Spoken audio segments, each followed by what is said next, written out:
Fala pessoal, tudo bem com vocês?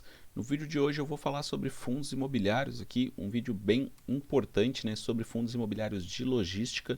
Então eu vou repercutir essa matéria aqui do Infomoney, né, falando aí sobre uma recomendação do Itaú BBA. Lembrando que aqui nada é recomendação de compra ou de venda, né, pessoal? Apenas compartilho meus estudos aí sobre investimentos com vocês. Essa recomendação aqui foi feita pelo Itaú BBA, né, e foi objeto aqui da reportagem do Infomoney. Então, sem mais enrolação, sem mais delongas, vamos para o vídeo, né? Então, o Itaú BBA aqui listou os FIIs, né, os fundos imobiliários favoritos, né, do Itaú BBA no segmento de logística, o setor queridinho do mercado, né? Então, a gente pode ver aqui alguns fundos, né, de logística interessantes com um dividend yield atrativo, né? Então, a gente pode ver aqui, né, ler um pouquinho da matéria antes da gente falar desses fundos imobiliários, né? Beneficiado com a expansão do e-commerce durante a pandemia da Covid-19, o segmento logístico conquistou o mercado e até hoje se mantém como um dos preferidos entre os principais setores de fundos imobiliários. Em relatório do Itaú BBA, né, Larissa Napo e Marcelo Potenza, analistas da instituição financeira, reforçam a aposta no setor. O setor foi o queridinho durante a pandemia, continua mostrando os melhores indicadores e a maior resiliência dentre os segmentos de fundos de tijolo, confirma o documento, que se refere aos FIIs, né, que investem diretamente em imóveis. Então, aqui, né, nessa matéria, a gente vai ver 6 fundos imobiliários, né, que eles listaram aqui, e eu vou falar sobre 3 deles, né, vou falar dos 3 com o maior dividend yield, né? Então esses fundos aqui, basicamente nesse relatório do Itaú BBA, né, são fundos que têm um dividend yield atrativo, né, para esse segmento aí de fundos de logística e são fundos que têm um certo desconto aí no seu valor patrimonial, né, tem um PVP abaixo de 1. Então a lista tem 6 e eu vou falar sobre os 3 que têm maior dividend yield aqui dessa lista, né? Aí eu vou mostrar o relatório gerencial de cada um desses FIIs, então fica comigo até o final do vídeo, né? Porque eu vou falar do relatório, né? Então não vou mostrar a tela do Status Invest ou de outro site, sim. Vou mostrar o relatório gerencial aqui desses FIIs, né? Para a gente entender um pouco melhor eles. E se você não sabe, né? Então antes de eu continuar aqui, deixa o like, se inscreve no canal, né? Se você tiver inscrito ou inscrita no canal, você não vai perder os meus próximos vídeos. Eu faço vídeos diários como esse, né? Então, quem está inscrito não perde os próximos vídeos. A gente está chegando aí rumo aos 5.000 inscritos aqui no canal. Então, aqui, né, a lista, né, dos 6 primeiros. HSLG 11, né, que é o HSI Logística, dividend yield nos últimos 12 meses de 10,7% e um PVP de 0,75, né? Então, um desconto bem interessante, vacância de 0, né? O segundo aqui que mais paga dividendos, né, nos últimos 12 meses mais pagou, é o XPLG11, né, da XP, dividend yield de 9,8%, um PVP de 0,79, taxa de vacância em 6,8%. LVBI 11, né, em terceiro lugar, com 9,6% de dividend yield, PVP de 0,81, vacância de 2,4%. Então, sobre esses 3 aqui que eu vou mostrar o relatório gerencial, né? E aí aqui o quarto colocado, VILG 11, né? VILG 11, 8,9 de dividend yield, PVP de 0,81. Quinto lugar aqui, KNRI 11, né, que é da Kinea, do Itaú, dividend yield de 8,1 e PVP de 0,84.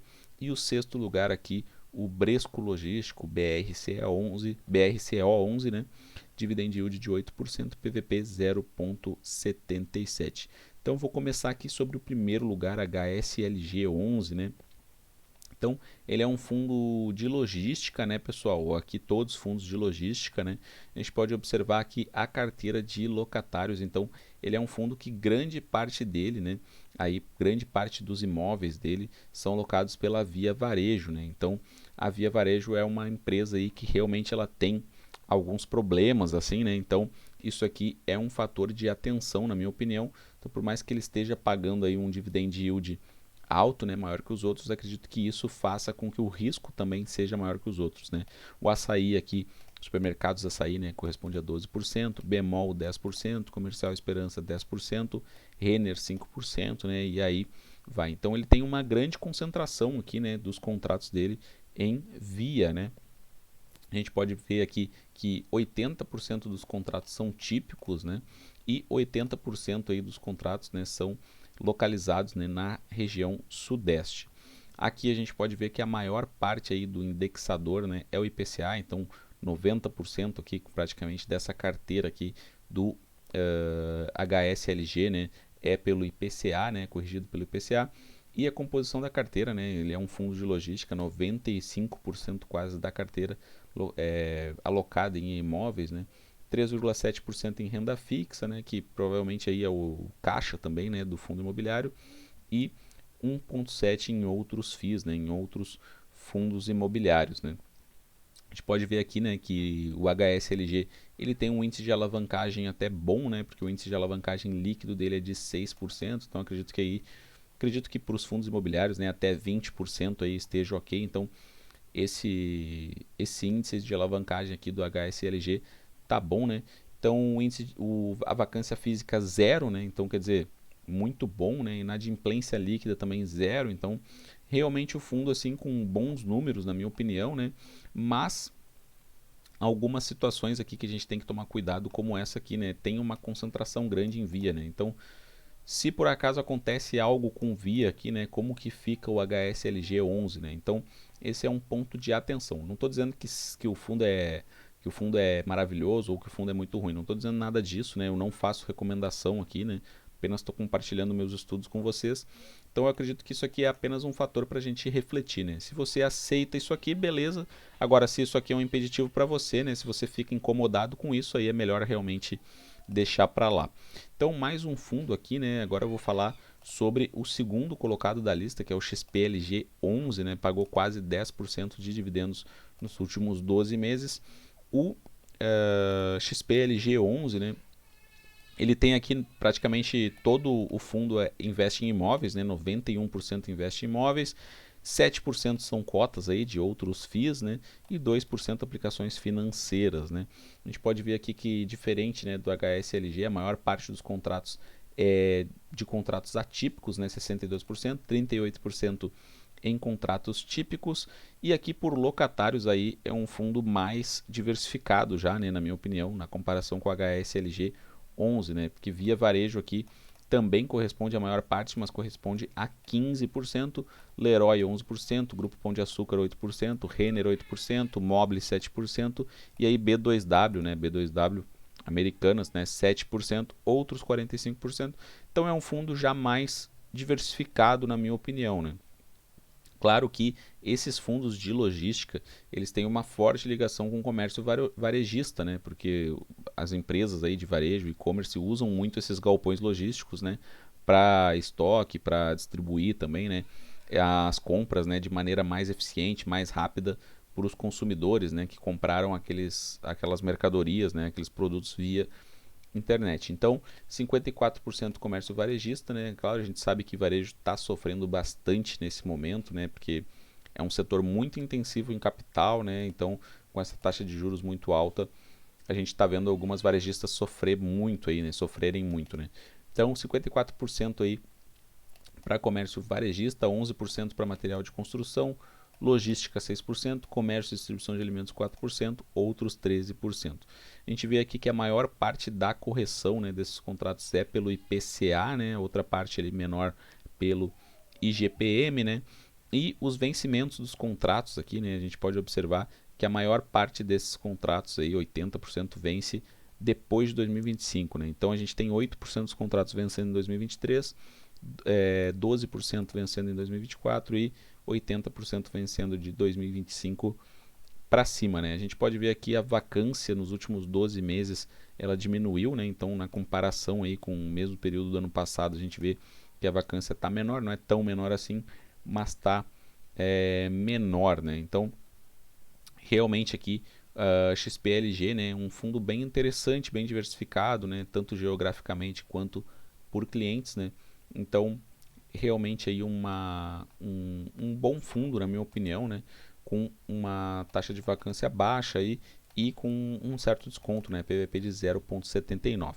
E agora eu vou falar do terceiro colocado nessa lista aqui, que é o LVBI. O LVBI tem aqui um dividend yield, né, nos últimos 12 meses de quase 10% também, um PVP de 0,81. A gente pode ver que tem vários ativos, né, o LVBI ele tem vários ativos, ele tem vários ativos aí distribuídos pelo Brasil também, né. E a gente pode observar aqui então, né, que por locatários aqui, ele é um fundo bem diversificado também, 30% para logística, 25% para e-commerce, 17% varejo, 11% bebidas, 5% bens de capital, né?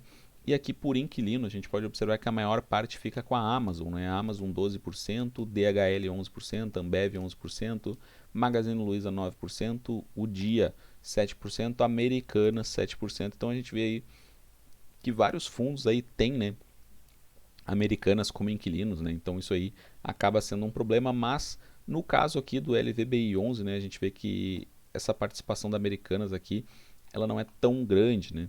E inclusive o LVBI 11 ele fez aqui no relatório gerencial, né, uma informação sobre essa questão da Americanas. Então a gente vê aqui que devido aos eventos recentes, né, relacionados a um dos nossos locatários, Americanas SA, apresentamos abaixo em mais detalhes as características do contrato de locação em vigor, bem como comentários da equipe de gestão a respeito do assunto, né? Então, Americanas ela tem aí 91% do galpão 2, né, do ativo Aratu, né?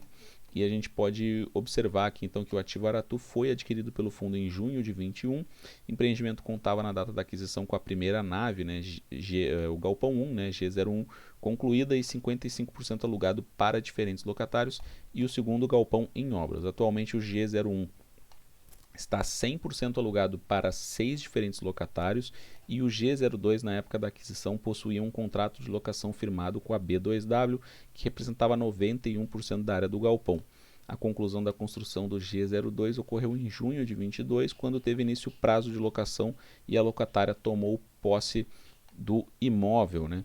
E vale mencionar que no ano de 21, após uma reestruturação societária, a locatária deixou de ser a B2W e passou a ser Americanas SA. Então, realmente, isso aqui é um problema, né? A gente sabe do efeito dominó aqui do caso Americanas, mas como a gente pode observar no geral aqui, né? Acaba sendo uma carteira bem diversificada aqui, essa do LVBI 11, né? Então, aqui, a alocação por natureza dos contratos, né? 67, perdão, por cento aqui dos contratos são típicos, né? E a alocação por indexadora que é bem diversificada também, 50% IGPM, 43% IPCA, né, pessoal? Então, aqui os vencimentos de contratos de locação a gente vê, né, que 2023 9%, 2024 12%, 2025 3% e assim vai, né, tendo a maior parte aí com vencimento em 2030 ou mais, né? Então, pessoal, aqui trouxe alguns dados, né, desses 3 primeiros colocados aqui, né, dos 3 que mais pagam dividend yield dessa carteira aqui recomendada pelo Itaú BBA, né? Então, para a gente analisar, claro, você precisa estudar todos eles a fundo, né, e também estudar os outros aqui.